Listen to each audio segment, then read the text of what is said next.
begin with a speaker who is not unknown to you, a regular participant in these conferences, and has spoken many times before. Father Robert Taft is an American Jesuit priest ordained in the Byzantine Slavonic Rite with the rank of Archimandrite, and he's now in retirement since 2012. He's now Professor Emeritus of Oriental Liturgy at the Pontifical Oriental Institute in Rome, where he worked for 46 and a half years. A prolific writer, his bibliography comprises over 800 titles, including 34 books, 11 of them co-authored or co-edited in collaboration with other authors. His writings have been translated into 19 languages, and his multi-volume History of the Liturgy of St. John Chrysostom, in several volumes, most of them huge tomes over 800 pages long, is now being translated into Russian, Romanian, and Italian. Father Taft is also a consultor for liturgy at the Vatican's Congregation for the Oriental Churches. He's a member of numerous Vatican commissions and other editorial and advisory boards. And in recognition of his work, Father Taft has received numerous ecclesiastical honors and academic awards, including 3 honorary doctorates. In 2001, he was elected a Fellow of the British Academy, the highest honor the Academy confers in recognition of scholarly distinction. And he was the first U.S. Jesuit in history ever to be so honored. And so Father Taft is going to speak to us this morning vis-a-vis the Christian East. Were the bishops of Rome good or bad? Father Taft. Thank you very much.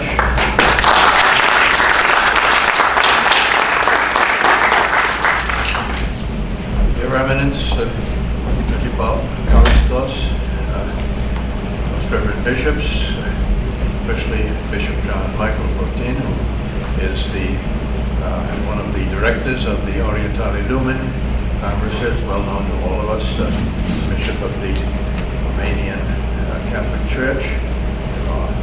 I'd also like to greet especially Bishop Basil Boston, an old friend. When I retired permanently, I got a message from dear Bishop Basil saying, if you need a place to go to, come here, I'll take care of you. Nobody else did that. I've never forgotten that. Thanks so much, Bishop. After that introduction, I think probably I should quit while I'm ahead. But Jack Fiegel wouldn't like that, so we'll move on. My paper is entitled Vis-a-vis the Christian East, Were the Bishops of Rome Good or Bad? I chose this title because the organizers of this year's Orientale Lumen Congress suggested that I talk on the challenging topic, the Bishops of Rome, past, present, and future. I readily agreed to accept the challenge, not only because the topic interests me, but also because I am quite familiar with the papacy as one who spent most of his adult professional life in Rome from 1965 to 212. First as a doctoral student at the Pontifical Oriental Institute, then as ordinary professor for 32 more years in the same papal institution, where I was also vice rector, director of the library, editor-in-chief of publications, etc., as well as everything but cook and bottle washer, as a matter of fact, as well as serving for decades as consultant for liturgy of the Vatican Congregation for the Oriental Catholic Churches, and member of its various related commissions, positions I still hold on paper, although at my distance in a nursing home at present, I'm somewhat inactive in that work. Since most of my own scholarly work was on the history of Eastern liturgy, I shall begin, like any historian, by dividing the papacy into several historical periods. Of course, all such periodization has a certain arbitrariness about it, insofar as historians divide history into periods on the basis of their point of departure. Economic history, for example, would not be divided into the same periods as the history of basketball. But that should not force one into paralysis. So my periods are as follows. First, the 11th century, including the pre-modern papacy anterior to the Gregorian reform, initiated by Pope Gregory VII, Pope from 1073 to 1086, and its aftermath. Second, the corrupt Renaissance papacy that followed, often amusing but irrelevant for our Orientale Lumen topic. The corrupt papacy provided many interesting stories. The Renaissance papacy. There was the famous one about the Pope who made the statement, God has given us the papacy, let's enjoy it. By that he meant, creating his illegitimate children, cardinals, and so on and so forth. There was another anecdote I always loved there. The chief hunky of one of the Renaissance bishops said to his master on one occasion, Santità, vuoi dire messa oggi? Holiness, do you want to say mass today? And the Pope replied, perché? Why? The other Pope said, well, it is Easter.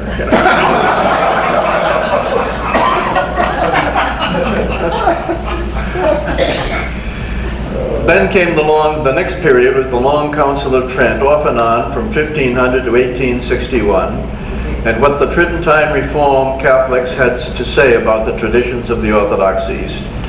And then the third period is the 19th century, including the papacy of Pius IX from 1846 to 1878, and the unfinished First Vatican Council from December 1869 to October 1870, with its definition of infallibility and its consequent disastrously divisive definitions for Catholic relations with the Orthodox East.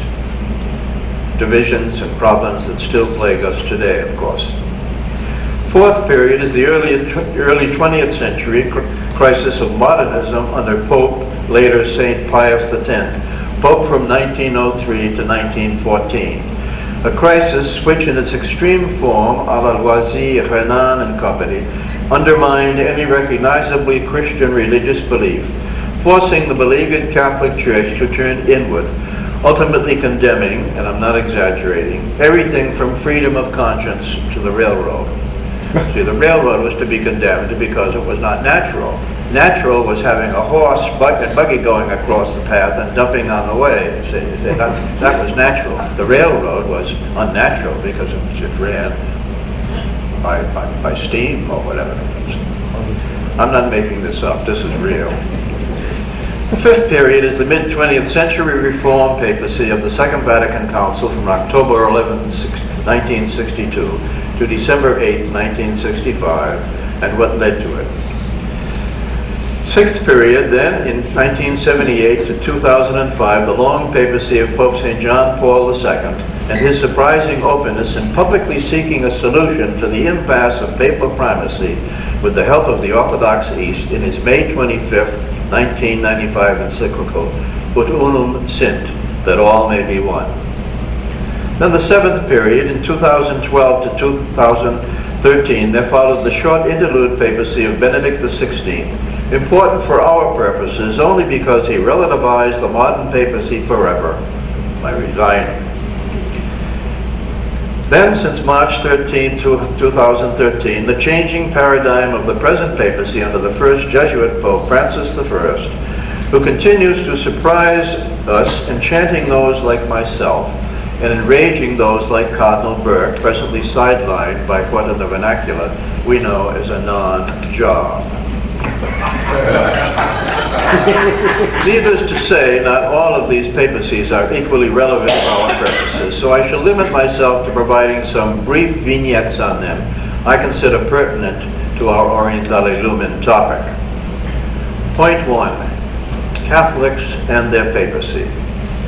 Let me begin by commenting on a few aspects of Catholics and their papacy that most non-Catholics are blissfully unaware of. First of all, Catholics do not always take the papacy as seriously as non-Catholics might imagine. That varies from country to country, but generally the more Catholic a country is, the more likely are its Catholics, practicing or not, to take a blasé view of it all, as I observed, having spent most of my adult working life in Italy and teaching in Italian. For example, after Italians had had enough of the endless 1978 to 2005 pontificate of Pope St. John Paul II, the first non-Italian pope in ages, the saying arose among Italians, "Tornate, tornate, papi italiani, tutto è perdonato." Come back, Italian popes. All is forgiven. And when a pope dies, the blasé Italian Catholics shrug and say, "Moriam Baba se ne va un altro." One dies, we make another one. You know, we've got the factory, in other words. No big deal. Point 7. Were the reforms of Vatican II a sudden Catholic revolution? Contrary to what most people imagine, the justly touted reforms mandated by the Second Vatican Council from 1962 to 1965 were no sudden revolution, but part of a long-standing, wide-ranging movement of renewal and ressourcement that spread far beyond the borders of Catholicism, included far more than liturgy, and began not with a coterie of liturgical specialists who foisted it on an unwitting church at Vatican II, as some of the Council's critics maintained. The Reform movement began as far back as Pope St. Pius X's December 20th, 1905 decree, Sacrosancta Tridentina Synodus, on the frequency of communion, and his lowering of the age of First Holy Communion from adolescence to the age of reason, in Quam Singulare on the 8th of August, 1910, one of the most stunningly successful liturgical reforms in Christian history, turning around 15 centuries of Catholic Eucharistic atrophy overnight by fostering frequent, even daily communion for all, especially for children. And the process was forcefully furthered by the equally successful massive liturgical oeuvre of Pope Pius XII from 1939 to 1958, most notable by his renewal of Catholic liturgical theology in his great encyclical Mediata Dei of November 20th, 1947, a major source of the Vatican II Constitution on the Sacred Liturgy, and by Pius XII's restoration of the Roman Rite Easter Vigil in 1951, and the services of Holy Week in 1955. Point 3. Is the papacy arrogant and proud vis-a-vis the Orthodox East? Some might wish to taint the papacy with being arrogant and proud, but then how about Pope St. John Paul II, who on the first Sunday of Lent in 2000 humbly apologized for the negative historical acts of Catholics vis-a-vis the Orthodox East? An Orthodox response was not long in coming, when Greek Orthodox Metropolitan Kalinikos of Piraeus and Russian Orthodox Bishop Pavel of Vienna replied with self-righteous arrogance that the Orthodox, for their part, had nothing to apologize for. A claim so mendaciously ridiculous that I did them the courtesy of publishing a list of historical Orthodox violence against Catholics they might want to reflect on were they perchance interested in the truth. And then there is the example of Pope Paul VI, who at the arrival of the Orthodox Metropolitan from Constantinople on December 18, 1965, for the lifting of the anathemas of 1054, threw himself down on his knees and kissed the feet of the Orthodox delegate, the feet of the one announcing the good news, as the scripture says. I wonder what the Greek Metropolitan might have faced on his return home had he been the one to fall down and kiss the Pope's feet. Nor were all earlier popes inimical to the Christian East. Pope Leo XIII, 1878 to 1903, in his 1894 decree Orientalium Dignitas, the dignity of the Orientals, ordered Latin Catholics in the Middle East not to meddle in the affairs of the Oriental Christians by trying to Latinize them in their Catholic schools, as they were, of course, doing. An earlier and often unnoticed example of Catholic respect for Orthodox tradition is found in the Council of Trent, often reputed falsely to have created an arch-conservative modern Tridentine Catholicism. Some years ago, researching Trent's views on divorce and remarriage when preparing a study of Orthodox views on the topic, I took the whole thing seriously, as is my custom, and asked a friend of mine, a former student and a great scholar of Oriental liturgy, Father Ugo Zanetti, Benedictine monk of Shevtonia Monastery, where they have a marvelous library and a very accommodating librarian, So I asked them to scan and send to me the relevant sections of Hubert Yedin's classic history of the Council of Trent, in German, of course. I plowed through the 185 pages of Yedin's turgid German wissenschaftliche prose in the final volume of his classic account to discover that although the Orthodox system of marriage termination and remarriage was in no way a main focus of the endless Tridentine Council's discussions, concerned more with the issue of clandestine marriages and the views of Catholic theologians and canonists on that and other issues, the topic of Orthodox usage raised its head on occasion. And the Venetians, then controlling Greek islands in the Aegean where many Greek Orthodox lived under Catholic rule at the time, insistently dissuaded condemning Greek usage, arguing that the Council of Florence in 1439 refused to condemn it, and it should be left alone. So Trent considered several times the Orthodox view on the topic and refused to condemn it, which, please note, is not at all the same as saying just that they did not consider it or condemn it. They didn't condemn flying kites either, but that's not the question. We're talking about something they explicitly studied and deliberately refused to condemn it, lest they appear to condemn Orthodox usage. They also cited with respect St. Nicholas Kavasilas' beautiful liturgical commentary on the Divine Liturgy, although it maintains views critical of Catholic teaching.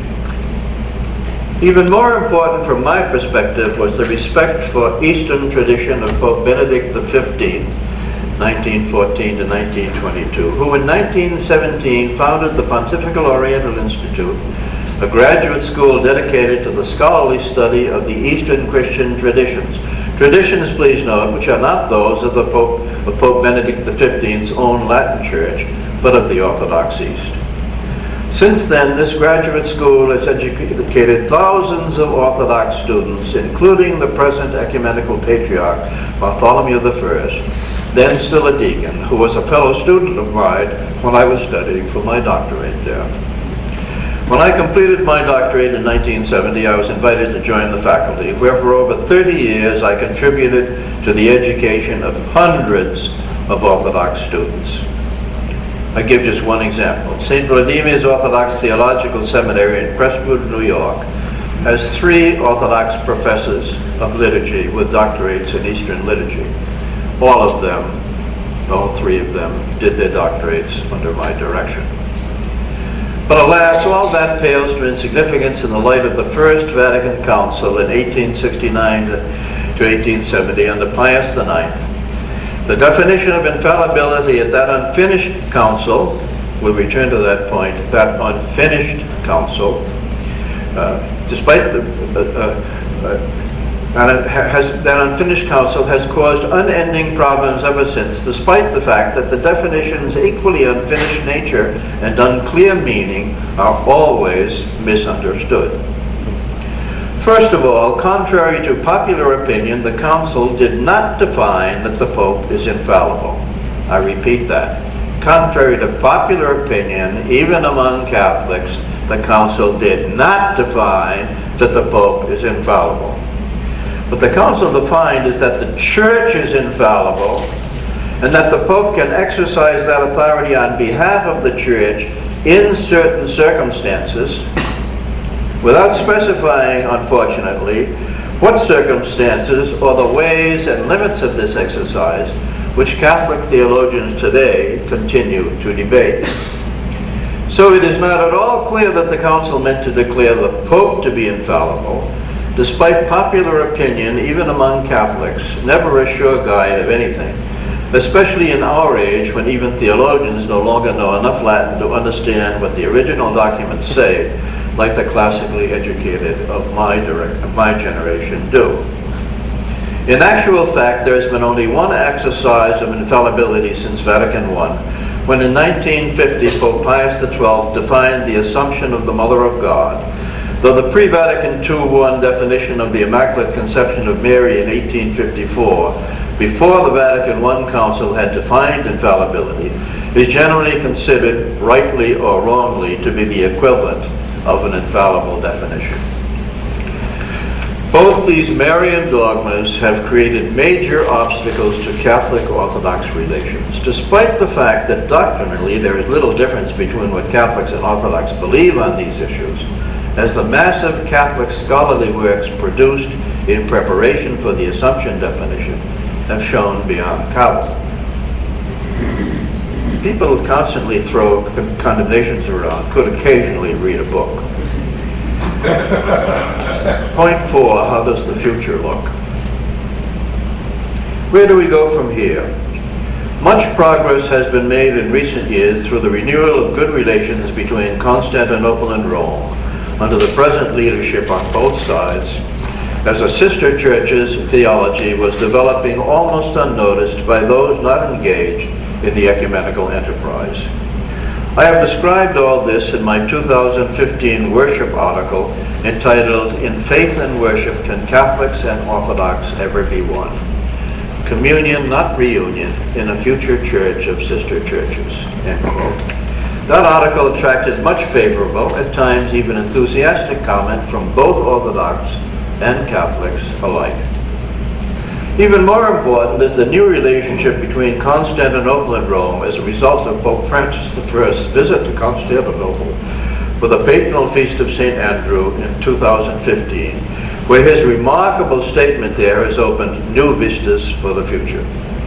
Here is verbatim what he said, and I quote, "I want to assure each one of you here that to reach the desired goal of full unity, the Catholic Church does not intend to impose any conditions except that of the shared profession of faith.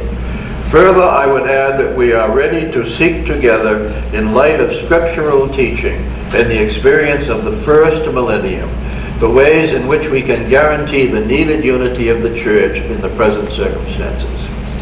The one thing that the Catholic Church desires and that I seek as Bishop of Rome, the Church which presides in charity, is communion with the Orthodox churches. Such communion will always be the fruit of that love which has been poured into our hearts through the Holy Spirit who has been given to us." Romans 5:5. A fraternal love which expresses the spiritual and transcendent bond which unites us as disciples of the Lord. End quote. And then Patriarch Bartholomew addressed these words to Pope Francis. Your hitherto brief tenure at the helm of your church has already manifested you in people's conscience today as a herald of love, peace, and reconciliation. You preach with words, but above all, and beyond all, with the simplicity, humility, and love toward everyone that you exercise your high ministry. You inspire trust in those who doubt, hope in those who despair, anticipation in those who expect a church that nurtures all people. The unity that concerns us is regrettably already occurring in certain regions of the world through the blood of martyrdom. Together let us extend our hand to people of our time. Together let us extend the hand of Him who alone can save humankind through His cross and resurrection." End quote. Then Francis asked for Bartholomew's blessing and bowed to kiss his head, while Bartholomew kissed the Pope's bowed head. To all of the above, we can now add Catholic and Oriental Orthodox or non-Chalcedonian relations since Pope Francis. Since his latest bombshell has been to name a doctor of the Catholic Church, St. Gregory of Narek, a 10th century saint of the Armenian Apostolic Church. The discussion in the online blurb following the announcement says that St. Gregory had already been included, as had some Russian Orthodox saints too, in the revised 2005 updating of the Catholic Martyrology. And I might add that the liturgical proper for the feast of St. Gregory Palamas on the second Sunday of Great Lent is included in the Vatican edition of the relevant Greek Anthologion, published some years ago for use by Greek Catholics, unbeknownst apparently to the Orthodox theologians, who continue to throw Palamas' theology of grace in the face of Catholics, despite the fact that one of the major Catholic experts on matters of Eastern Christendom and its traditions, the late Franciscan Father André de Alleur, professor at the Catholic University of Louvain in Belgium and my professor when I was studying Oriental languages there, defended the orthodoxy of Palamas' theology of grace.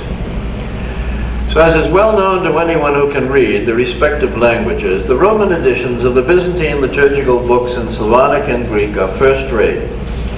Those of us at the fabled Rusicum, a pontifical Russian college in Rome during the years of Soviet persecution and control of the Russian Orthodox Church, would provide these liturgical books to the Russian Orthodox priests studying with us, who brought them home to Soviet Russia privately, where they were gladly received and used by the Russian Orthodox clergy there, all of which can be counted as impartial Catholic service to a persecuted sister church. Point 5, conclusion. What conclusion can one draw from all this? Well, from my perspective, I would like to think that vis-a-vis the Orthodox and Oriental Orthodox East, maybe the popes in their Roman Catholic Church have, after all, not really been as bad as they are often painted, at least for those who know something and occasionally read a book, instead of endlessly repeating cliches, which in Catholic Orthodox relations can at times appear to be the minority, even among those who ought to know better. Thank you for your attention.